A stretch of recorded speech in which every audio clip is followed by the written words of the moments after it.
जय हिंद दोस्तों। पिछली वीडियो में हम लोग भाग 3 की अनुच्छेद 12 से लेकर 27 तक बात कर चुके हैं। आज हम बात करेंगे अनुच्छेद 28 से लेकर अनुच्छेद 35 तक। आइए शुरू करते हैं। दोस्तों, अनुच्छेद 28 में कहा गया है कि जो भी सरकारी संस्थाएं हैं, क्या जो भी सरकारी संस्थाएं हैं वो धार्मिक शिक्षा नहीं दे सकती हैं। कैसी धार्मिक शिक्षा? मतलब जैसे कोई सरकारी स्कूल है तो आप उसमें विशेष हिंदू धर्म की शिक्षा नहीं दे सकते। कैसे? कि आप ये नहीं कह सकते कि ब्राह्मण जनेऊ कैसे पहनते हैं, आप ये नहीं बता सकते नारियल कैसे फोड़ते हैं, तिलक कैसे लगाते हैं, ये आप नहीं बता सकते। मुसलमानों के लिए भी आप ये नहीं बता सकते हैं कि नमाज कैसे पढ़ते हैं। पता चला कोई मुसलमान है, आके स्टूडेंट्स को बैठ जाओ सभी लोग, ऐसे हाथ कर लो और नमाज पढ़ना सिखा रहे हैं, तो ये आप नहीं बता सकते हैं। ठीक, ये कहाँ बताया गया है? अनुच्छेद नंबर 28 में। ठीक है, अब इसके बाद बात आती है अनुच्छेद नंबर 29 की। अनुच्छेद नंबर 29 किससे संबंधित है? हमारा अल्पसंख्यकों के लिए शिक्षा एवं संस्कृति। मतलब जो अल्पसंख्यक हैं उनके लिए आप शिक्षा एवं संस्कृति दे सकते हैं। कैसे? कि जो भी मान लीजिए कोई धर्म वाले हैं, जो हिंदू धर्म के हैं कोई, तो जो ब्राह्मण है तो वो टीका लगा के सावन भांग पी के आ जाए, कोचिंग पढ़ना है, हमको भी पढ़ना है, तो उसे पढ़ाना पड़ेगा।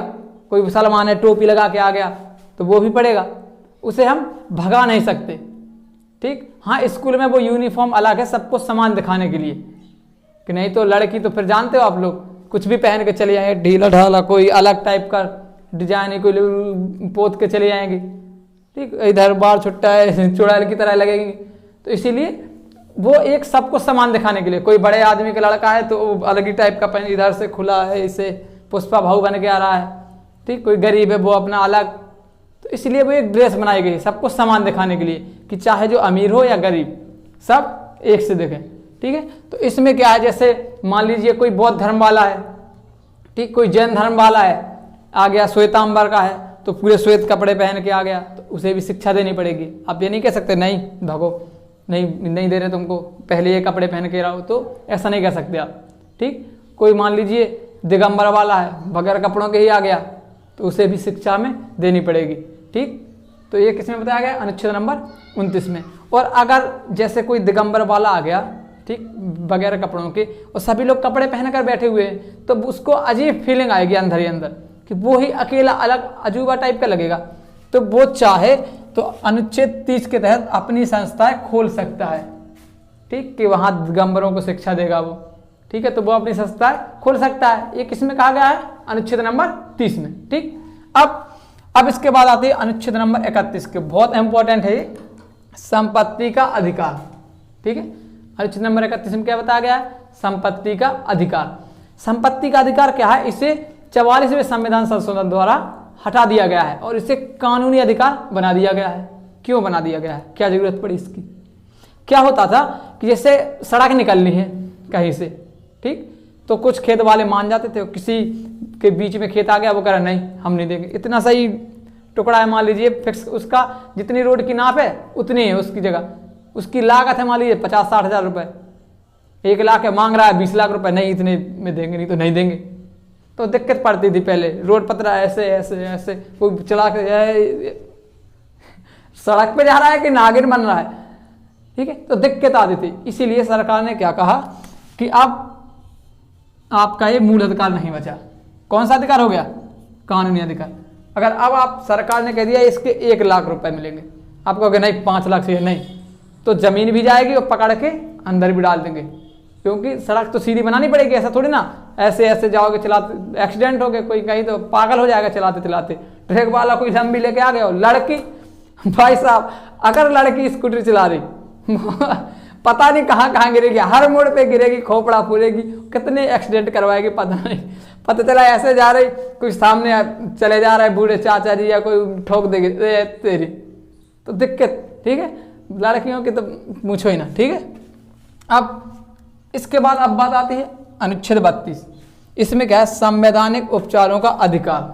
मतलब अगर आपका कोई मान लीजिए कोई ब्राह्मण है, उनको चोटी रखने का अधिकार होता है, वो रख सकते हैं। कोई पकड़ के चोटी काट दिया ले, अब डिस्ट्रिक्ट कोर्ट में जाएंगे, डिस्ट्रिक्ट कोर्ट में तारीख पे तारीख, सन्नी देवल कहाँ रहते हैं? डिस्ट्रिक्ट कोर्ट में रहते हैं सन्नी देवल, वहाँ क्या मिलती है? सिर्फ तारीख मिलती है आपको, डिस्ट्रिक्ट कोर्ट में मान लीजिए आपने मुकदमा दर्ज किया तो चल तारीख ही मिल रही। सुप्रीम कोर्ट में भी हालांकि जल्दी हो जाता है, लेकिन हाई कोर्ट में जल्दी हो जाता है, लेकिन नहीं, इसके ऊपर होता है सबसे बड़ा कौन, सुप्रीम कोर्ट।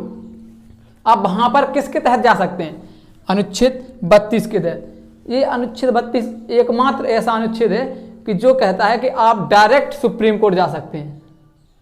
आपके अगर मूल अधिकार का शोषण हुआ है तो आप ना तो डिस्ट्रिक्ट कोर्ट जाएं, ना ही उसमें हाई कोर्ट में जाएं, आप डायरेक्ट कहाँ जा सकते हैं, सुप्रीम कोर्ट। सुप्रीम कोर्ट अगर उसने पढ़ लिया आपकी फाइल कि आपके मूल अधिकार का हनन हुआ है, तो वो तुरंत ही फैसला दे देते हैं सुप्रीम कोर्ट, 2-4 तारीख में आपका केस निपटा देते हैं। ठीक है, तो किसके तहत आप जा सकते हैं, अनुच्छेद 32 के तहत। इसीलिए इसे भीमराव अंबेडकर ने क्या कहा है, संविधान की आत्मा। किसको कहा है, अनुच्छेद 32 के तहत, क्योंकि यही एकमात्र अनुच्छेद है जो कहता है कि आप डायरेक्ट सुप्रीम कोर्ट जा सकते हैं। लेकिन किसके तहत, अगर आपका मूल अधिकार का शोषण हुआ है तब। ऐसे नहीं कि किसी की बकरी चोरी होगी चले गए, मेरा मूल अधिकार था बकरी रखना, जाइए सुप्रीम कोर्ट, मेरा बकरी चुरा लिया, ऐसे थोड़ी ना है। आपके जो मूल अधिकार बताए गए हैं उनका अगर शोषण हो, जैसे आपको धार्मिक स्वतंत्रता है, अब कोई पकड़ के तुमको कहे नहीं तुमको नमाज पढ़नी पड़ेगी मुस्लिम आगे, या कोई हिंदू मुस्लिम को पकड़ के नहीं तुमको आरती करनी पड़ेगी देवी माता की, नारियल फोड़ना, तिलक ऐसे लगाना पड़ेगा, मुसलमान का नहीं तुमको ऐसे नमाज पढ़ना पड़ेगा। तो इसके तहत आप डायरेक्ट कहाँ जा सकते हैं, सुप्रीम कोर्ट। डायरेक्ट दोनों को, डिस्ट्रिक्ट कोर्ट को और हाई कोर्ट को नकार सकते हैं। ठीक है, तो अनुच्छेद 32 और इसमें क्या होता है, इसके तहत सुप्रीम कोर्ट कितने 5 प्रकार की रिटें जारी करती है। ठीक, वो रिटें आगे बता देंगे कौन कौन सी हैं। ठीक है, तो क्या होगा हमारा अनुच्छेद 32 संवैधानिक उपचारों का अधिकार। ठीक है, डायरेक्ट कहाँ जा सकते हैं आप, सुप्रीम कोर्ट में। अब बात आती है अनुच्छेद नंबर 33 की। इसमें क्या कहा गया है, राष्ट्रीय सुरक्षा, यानी कि राष्ट्र की सुरक्षा के लिए आपके मूल अधिकारों को सीमित कर दिया जाता है। हालांकि 2 ऐसे हैं कि 20 और 21 को कभी कोई आपात लगे इनको खत्म नहीं किया जाता है। ठीक, और बाकियों को वो सीमित कर देते हैं। कैसे, जैसे गुप्तचर हैं, मीडिया है। अब मान लीजिए कोई ऑपरेशन चल रहा है, मान लीजिए हमारी सेना लड़ने जा रही है किसी विदेश देश से, कोई खुफिया जानकारी बना रही हो, मीडिया के हाथ लग गई, और मीडिया क्या करती है आपको पता है, तुरंत लगाए कि सबको दिखा देगी। पता चला आज निकले हैं यहाँ पर हमला करने के लिए, मीडिया ने पहले ही बता दिया कि भारतीय सेना यहाँ से निकल चुकी है, इस मार्ग से जाएगी, इतने बजे बम पटकेगी, इतने बजे तोप घालेगी, इतने कमांडो गए, इस हेलीकॉप्टर से गए, ये लड़ाकू विमान गया, ये सब बता देगी। तो आतंकवादी पहले से ही चौकन्ने हो जाएंगे, उसको पता है कि यहाँ पर आ रही तो वहाँ रहेंगे नहीं, और व्यवस्था बना लेंगे वो कि आओ यहाँ पर। तो इसीलिए क्या है कि मूल अधिकार यहाँ पर सीमित कर दिए गए हैं। ठीक है, अब इसके बाद बात आती है अनुच्छेद नंबर 34 की। इसमें क्या कहा गया है कि जो सैन्य क्षेत्र है वहाँ पर सिर्फ सैन्य कानून ही लागू होंगे, मार्शल लॉ। ठीक है, जैसे कि मान लीजिए कोई जगह है जहाँ पर सैनिक रहते हैं। ठीक है, अब वहाँ पर सरकार कहेगी कि हम सड़क बना रहे हैं अपनी, तो क्या है, ये लोग बनाने देंगे सड़क, कहेंगे नहीं हम तो हाईवे निकालेंगे। तो यहाँ पर इनके हिसाब से काम करना पड़ेगा, किसके, सेना के कानून के हिसाब से, इनके हिसाब से चलेगी। आप वहाँ पर ये नहीं कहेंगे कि नहीं हम सड़क बनाएंगे, नहीं हम यहाँ पर कॉलेज खोलेंगे, नहीं हम तो यहीं पे अपनी लॉज बनाएंगे, यहीं पर शादी ब्याह करवाएंगे। क्यों नहीं करवाएंगे, इतनी अच्छी जगह है, पार्क बनाएंगे, अपनी गर्लफ्रेंड घुमाएंगे यहीं पे। तो ये इनके हिसाब से चलेगा यहाँ पे। ठीक है, अनुच्छेद 34। और लास्ट है हमारा अनुच्छेद नंबर 35। इसमें अनुच्छेद नंबर 35 में क्या कहा है कि जितने भी मूल अधिकार हैं इनके बारे में आप कानून बना सकती है संसद, या इन्हीं के बारे में बताया गया है कि आप कानून बना सकते हैं। आप अपने मतलब जो आपके मूल अधिकार हैं उनका पालन कीजिए, पर किसी के दूसरे के मूल अधिकार को हानि नहीं पहुंचनी चाहिए। जैसे आपको चारों ओर घूमने की स्वतंत्रता है, तो आप किसी के बेडरूम में घुस जाएंगे, है चाचा, तो क्या दिक्कत, कोई बैठा हुआ है खाना खा रहा है, वहीं जाके आप पलटी करने घिसने लगे, मंजन का वो खा हो रहा है, वो खाना खा रहा है, तो ऐसा नहीं। ठीक है, तो ये थे हमारे अनुच्छेद। ठीक, एक बार देख लीजिए, अनुच्छेद नंबर 28 किससे संबंधित है, सरकारी संस्थाओं में धार्मिक शिक्षा नहीं दी जाएगी। अनुच्छेद नंबर 29 में अल्पसंख्यकों के लिए शिक्षा की व्यवस्था। अनुच्छेद नंबर 30 में अपनी संस्था खुद खोल सकते हैं जी। ठीक, अल्पसंख्यक लोग। अनुच्छेद 31 संपत्ति का अधिकार, 44वें संविधान संशोधन द्वारा इसे कानूनी अधिकार बना दिया गया है। अब अनुच्छेद नंबर 32 संवैधानिक उपचारों का अधिकार। इसके बाद अनुच्छेद नंबर 33 राष्ट्रीय सुरक्षा।